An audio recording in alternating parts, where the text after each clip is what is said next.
Hello, good morning. Hello everyone. Last class में हम लोगों ने पॉइंट स्टडी किया था, transmission of nerve impulse. Now इसमें एक पॉइंट हम लोगों का बाकी था।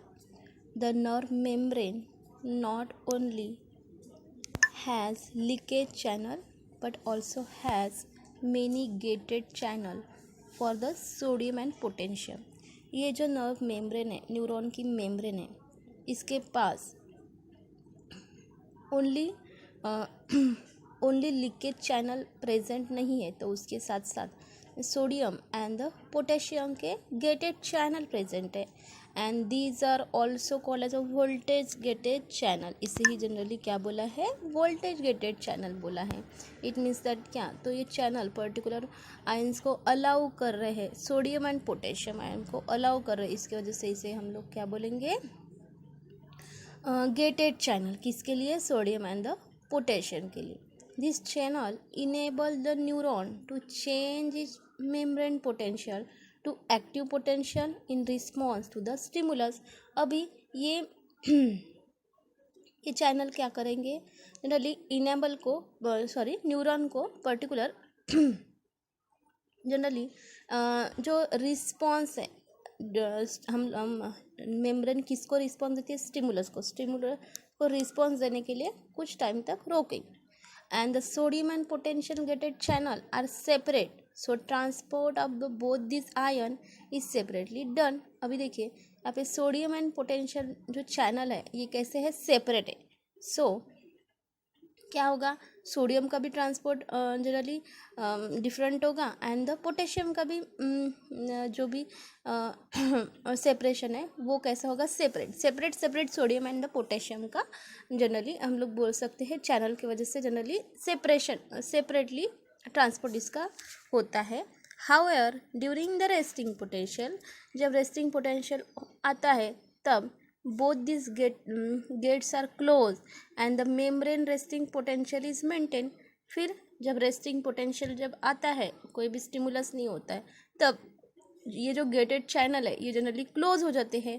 एंड फिर क्लोज होने के बाद क्या होता है?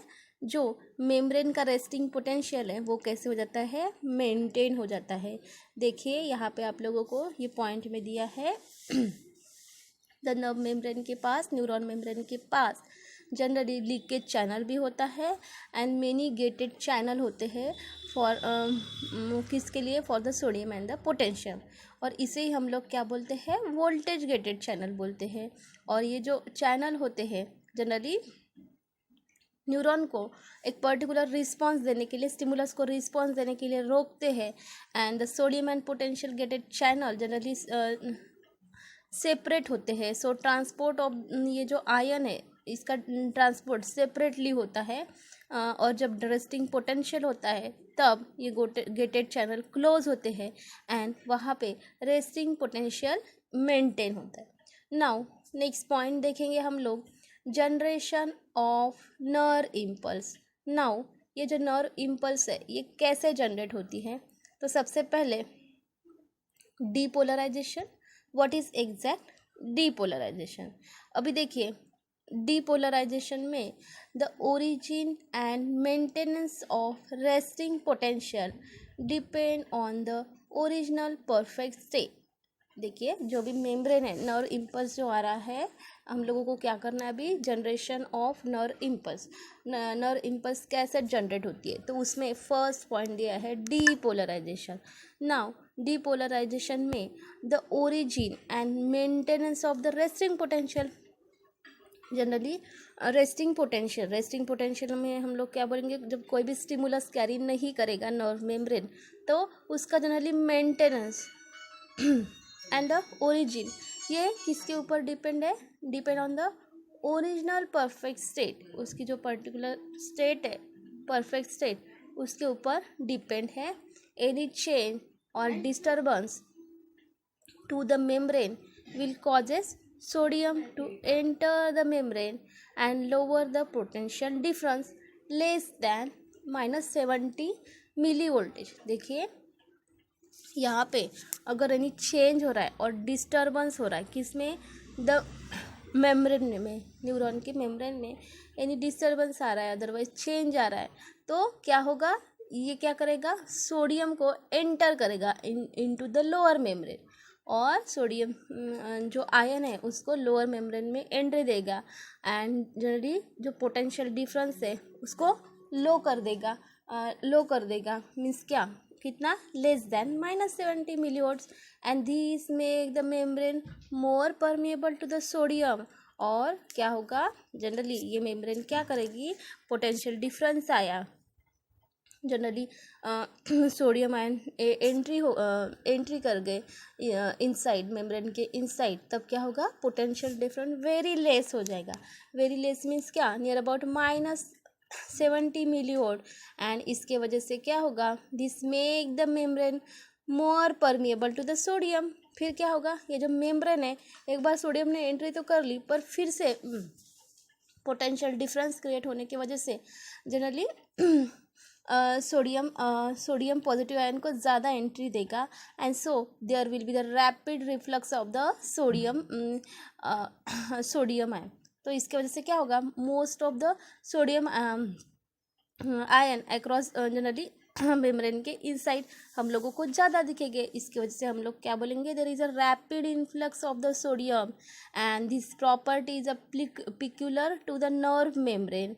और ये generally most of the sodium ion का रैपिड इन्फ्लक्स होगा, एंड इसमें यहाँ पे हमारे पास ऑलरेडी वोल्टेज गेटेड चैनल है। कौन से वोल्टेज गेटेड चैनल है, sodium and the potassium are special in the two way, they can change the potential difference of the membrane as the stimulus received, and also the gates operate separately and are self closing। देखिए जो voltage gated channel है sodium and potential, generally ये special है, इसकी particular speciality है, two ways में speciality बताई है। ये क्या कर सकते हैं, they can change the potential difference. ये जो पोटेंशियल डिफरेंस क्रिएट हुआ है, हम लोग बोल सकते हैं कि पोटेंशियल डिफरेंस -70 mV का है, तो उसमें कैपेसिटी है, ये क्या कर सकते हैं, पोटेंशियल डिफरेंस को चेंज कर सकते हैं of the membrane as per as stimulus receive. कैसे चेंज करेंगे, जैसे जैसे स्टिमुलस उनको मिलेगा वैसे वैसे मोस्ट ऑफ द आयन को एंट्री देगा, और जनरली क्या करेगा, पोटेंशियल डिफरेंस को चेंज करेगा। एंड ऑल्सो, और सेकंड जनरली स्पेशलिटी क्या है, the gates operate separately and are the self closing. और ये जो गेट्स है ये जनरली सेपरेटली ऑपरेट किए जाएंगे और जनरली सेल्फ क्लोजिंग इसका रहेगा। ओके, देखिए voltage gated channel sodium and potential special है, इसमें ये क्या कर सकते हैं, स्पेशलिटी बताइए, टू वेज में बताई है। ये क्या कर सकते हैं, they can change the potential difference of the membrane के ऊपर जो भी पोटेंशियल डिफरेंस क्रिएट हुआ है तो वो चेंज कर सकते हैं। कैसे चेंज कर सकते हैं कि जैसे जैसे स्टिमुलस मिलता है उसके अकॉर्डिंग वो पोटेंशियल डिफरेंस चेंज कर सकते हैं। एंड ऑल्सो जनरली ये जो गेट्स है जनरली इसको सेपरेटली ये गेट्स है ये जनरली सेपरेटली ऑपरेट हो सकते हैं। हम लोगों ने बोले sodium and potassium gated channel है तो ये सेल्फ जनरली क्लोज हो सकते हैं। And during the resting potential, जब रेस्टिंग पोटेंशियल रहेगा, कोई भी स्टिमुलस नहीं रहेगा, कोई भी इम्पल्स जनरेट नहीं होगा, बोथ गेट्स आर क्लोज। क्या होगा, ये जो गेट है सोडियम एंड पोटेशियम के ये गेट कैसे रहेंगे, क्लोज रहेंगे। And resting potential is maintain, और क्या हो जाएगा, ये जो रेस्टिंग पोटेंशियल है ये मेंटेन हो जाएगा। हाउएवर ड्यूरिंग द डीपोलराइजेशन, और जब जनरली डीपोलराइजेशन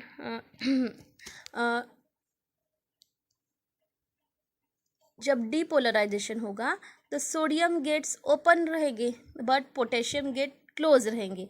अब देखो डीपोलराइजेशन में क्या हो रहा है कि इसमें generally most of the sodium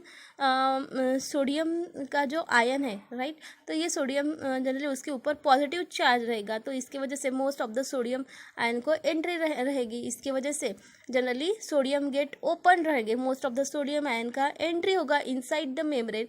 but generally potassium ion gate है, पोटेशियम गेट्स है, ये जनरली कैसे रहेंगे, क्लोज रहेंगे। And this causes the sodium to rush into the axon and bring about the depolarization opposite of the polarity. अब इसके वजह से क्या हुआ, sodium ion most of the enter हो गए, तो ये कहाँ पे रश हो जाएंगे, इनटू द एक्सॉन, और इसके वजह से क्या क्रिएट होगा, डीपोलराइजेशन. देखिए डीपोलराइजेशन में हम लोगों ने देखा कि sodium and potassium gated channel है हमारे पास. जब डीपोलराइजेशन होगा तो सोडियम जो आयन है वो मोस्ट ऑफ द एंट्री करेंगे इनसाइड. पोटेशियम आयन गेट्स है ये जनरली क्लोज रहेंगे, और इसके वजह से क्या होगा, sodium generally most of the sodium generally axon में रश हो जाएंगे, और जनरली क्या हो जाएगा, डीपोलराइजेशन. इसे हम लोग क्या बोलेंगे, अपोजिट ऑफ द पोलैरिटी, है ना. पोलराइजेशन, डीपोलराइजेशन पोलैरिटी के अपोजिट हो गया, और extra cellular fluid become electronegative with respect to the inner membrane which become the electropositive. और फिर क्या होगा, डीपोलराइजेशन में जो एक्स्ट्रा सेलुलर फ्लूइड रहेगा, आउटसाइड में जो भी फ्लूइड रहेगा, उसके ऊपर जनरली कौन सा चार्ज आएगा, निगेटिव चार्ज आ जाएगा. देखिए यहाँ पे हम लोग को दिख रहा है कि जो आउटर एक्स्ट्रा सेलुलर फ्लूइड है इसके ऊपर निगेटिव चार्ज आया है, और इनसाइड क्या हुआ है, पॉजिटिव चार्ज आया है, एंड इनर मेम्ब्रेन इलेक्ट्रोपॉजिटिव हुई है, और एक्स्ट्रा सेलुलर फ्लूइड जो है वो कैसा हुआ है, जनरली इलेक्ट्रोनिगेटिव हुआ है. With respect to the inner membrane will become the electropositive. बाहर कौन सा चार्ज आया है, निगेटिव, और इनसाइड जनरली कौन सा चार्ज आया है, positive charge, due to the sodium ion. And the value of the action potential, ये जो एक्शन पोटेंशियल की वैल्यू है near about +30 millivolts to the +60 millivolts में आई. तो फिर एक्शन पोटेंशियल यहाँ पे जनरेट हुआ है, और इसकी वजह से इसकी वैल्यू क्रिएट हुई है 30 millivolts to the 60 millivolts. And this trigger the depolarisation into the next part which is itself start going to the repolarisation. अब क्या होगा, मिलीवोल्ट्स में जनरली एक्शन पोटेंशियल चेंज हुआ है, हम लोग को दिखी है, तो इसकी वजह से क्या हो जाएगा, नेक्स्ट जो पार्ट है उसका भी फिर क्या हो जाएगा, डीपोलराइजेशन होगा. एंड जनरली फिर से डीपोलराइजेशन के बाद एक स्टेप आती है, इसे हम लोग बोलेंगे रीपोलराइजेशन. इस तरीके से जनरली डीपोलराइजेशन की प्रोसेस क्या होगी, यहाँ पे कंप्लीट होगी. नाउ हम लोग नेक्स्ट पॉइंट देखेंगे. नेक्स्ट पॉइंट है repolarisation. What is exact repolarisation. Repolarisation means क्या, तो change in the polarity from the depolarise. तो डीपोलराइजेशन के अपोजिट क्या रहेगा, repolarisation. And change in the polarity from the depolarise back to the original state, it is done by the process of the repolarization. अब देखिए repolarisation में मैंने बोला है कि डीपोलराइजेशन के बाद क्या होता है, रिपोलराइजेशन होता है. तो फिर क्या होगा, पोलैरिटी चेंज हो जाएगी, और ये जनरली मेम्ब्रेन कौन से स्टेट में आ जाएंगी, ओरिजिनल स्टेट. एंड ये प्रोसेस को हम लोग क्या बोलेंगे, रिपोलराइजेशन बोलेंगे. It occur after a short interval call as a refractory period. और ये जनरली एक पर्टिकुलर टाइम के बाद आता है, इसे हम लोगों ने क्या बोला, रिफ्रैक्टरी पीरियड. रिफ्रैक्टरी पीरियड में हम लोगों ने एक पर्टिकुलर डिले देखा था प्रॉपर्टीज ऑफ नर्व इम्पल्स में, और इसमें the large number of sodium on the inside causes the drop in the permeability of the membrane to the sodium, and at the same time making it more permeable to the potassium ion by opening the potassium voltage gate and slowly closing the potassium gate sodium gate. अभी देखिए potassium ion gate open हो रहा है, तो sodium ion gate क्या होगा, close होगा. It means क्या, पोटेशियम अभी एंट्री कर रहे हैं, सोडियम को एंट्री नहीं है. And this action is localise activity, and potassium ion pass out very rapidly as compare to the slow entry of the sodium. अब क्या हो गया, ये जो पोटेशियम आयन है ये जनरली पास आउट हो जाएंगे, बहुत रैपिडली पास आउट हो जाएंगे as compare to the slow entry of the sodium. But sodium की जनरली स्लो एंट्री रहेंगी. देखिए रिपोलराइजेशन में हम लोगों ने देखा कि डीपोलराइजेशन के अपोजिट रिपोलराइजेशन है. पोलैरिटी क्या हो रही है, change in polarity. From the depolarisation back to the original state. Membrane कैसे आ रही है, अभी ओरिजिनल स्टेट में आ रही है। एंड ये प्रोसेस को हम लोगों ने क्या बोला है, रीपोलराइजेशन बोला है। It occur after the short interval, और ये एक पर्टिकुलर शॉर्ट इंटरवल के बाद आती है। इसे हम लोगों ने क्या बोला है, रिफ्रैक्टरी पीरियड। डीपोलराइजेशन के बाद रिपोलराइजेशन होता है, बट शॉर्ट इंटरवल के बाद इसे हम लोगों ने एक पर्टिकुलर पीरियड बोला है, और वो पीरियड है रिफ्रैक्टरी पीरियड। अब देखिए, the large number of the sodium on the inside, sodium generally inside tape causes a drop in a permeability of the membrane to the sodium, and same time making the more permeability of the potassium ion by opening the potassium voltage gate। क्या हो जाएगा, अब potassium voltage gate क्या हो जाएंगे, open हो जाएंगे, and slowly closing the sodium gate। जो सोडियम वोल्टेज गेट है ये क्लोज हो जाएंगे। And this action is localise activity, और ये एक पर्टिकुलर लोकलाइज एक्टिविटी है। Sodium ion pass out very rapidly, जो सोडियम आयन है वेरी रैपिडली पास आउट हो जाएंगे as compare to the slow entry of the potassium ion pass out हो जाएंगे very rapidly as compare to the slow entry of the sodium as compared to the sodium ion। and in this period sodium gate are close, और ये period में क्या हो जाएंगे, sodium gate close हो जाएंगे एंड पोटेशियम गेट ओपन हो जाएंगे, and sodium potassium pump become the operational. और इसके बाद ये जो sodium and the potassium pump है ये कैसे रहेंगे, ऑपरेशनल रहेंगे। And this process of producing a wave of stimulation, ये जो प्रोसेस है जनरली क्या प्रोड्यूस करेंगी, wave of stimulation causing the depolarization, and repolarization is repeated continuously up to the end of the axon terminal। अभी देखिए यहाँ पे आप लोगों को क्या दिख रहा है, polarisation and depolarisation along the nerve.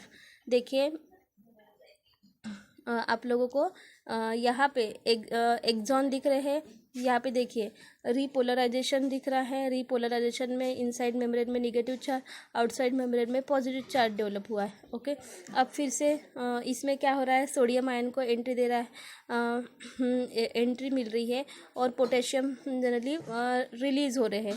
उसके बाद पोलराइजेशन के बाद डीपोलराइजेशन में क्या हो रहा है कि सोडियम आयन एंट्री कर रहे हैं एंड पोटेशियम आयन रिलीज हो रहे हैं, एंड फिर से जो मेम्ब्रेन है ये फिर से पोलराइज स्टेट में आ रही है।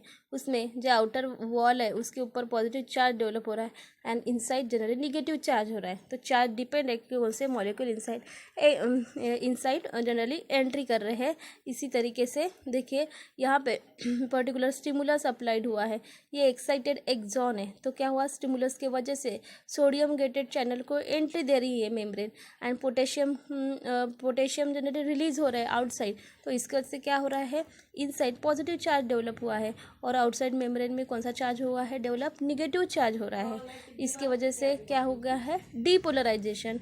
और फिर से अभी ये जो नर्व है इसे फिर से पोलराइज स्टेट में आना है, और इसके वजह से आउटसाइड में पॉजिटिव चार्ज हुआ है, और नीचे कौन सा इनसाइड कौन सा चार्ज डेवलप हुआ है, निगेटिव चार्ज हुआ है। और लास्ट में अभी कोई भी स्टिमुलस जनरली जब रिसीव नहीं करेंगी मेम्ब्रेन तब क्या हो जाएगा, रेस्टिंग पोटेंशियल। तो रेस्टिंग एक्सॉन में हम लोगों को क्या दिखेगा, जनरली जो भी इनसाइड है जनरली इनसाइड मेम्ब्रेन में हम लोगों को निगेटिव चार्ज दिखेगा, and high potassium generally molecule दिखेंगे, और आउटर साइड में generally high amount of the sodium ion दिखेंगे। इसे हम लोग बोलते हैं रेस्टिंग पोटेंशियल। एंड यही polarisation and depolarisation along the nerve, ये पॉइंट है यहाँ पे। तो यहाँ पे हम लोगों ने देखा है कि what is happen exact the polarisation and the depolarisation. तो फिर in this period sodium gates are close, sodium gates कैसे हो जाएंगे, क्लोज हो जाएंगे, एंड पोटेशियम गेट्स कैसे हो जाएंगे, ओपन हो जाएंगे, and sodium potassium pump become operational. और ये जो पंप है सोडियम एंड पोटेंशियल के, ये कैसे हो जाएंगे, बिकम ऑपरेशनल हो जाएंगे। और यही this process of producing the way of stimulation, और ये प्रोसेस क्या प्रोड्यूस करेंगी, वे ऑफ द स्टिमुलेशन, और इसे हम लोग क्या बोलेंगे, कॉजिंग द डीपोलराइजेशन, और स्टिमुलेशन वेव आ गई, उसके बाद डीपोलराइजेशन होगा और फिर से रिपोलराइजेशन हो जाएगा। एंड ये जनरली रिपीटेड है continuously up to the end of the axon, जब तक एक्सॉन का एंड नहीं होता तो पोलराइजेशन पार्ट पार्ट में पोलराइजेशन ये कंटिन्यूस होते रहेंगे। It is a cell propagating process, और ये प्रोसेस कैसी है, सेल प्रोपोगेटिंग प्रोसेस है। इन मेडुलेटेड नर्व, जो मेडुलेटेड नर्व है, the in in insu insulating fatty myelin sheath, ये जो माइलिन शीथ है prevent the flow of the ion between the axoplasm and the exo between the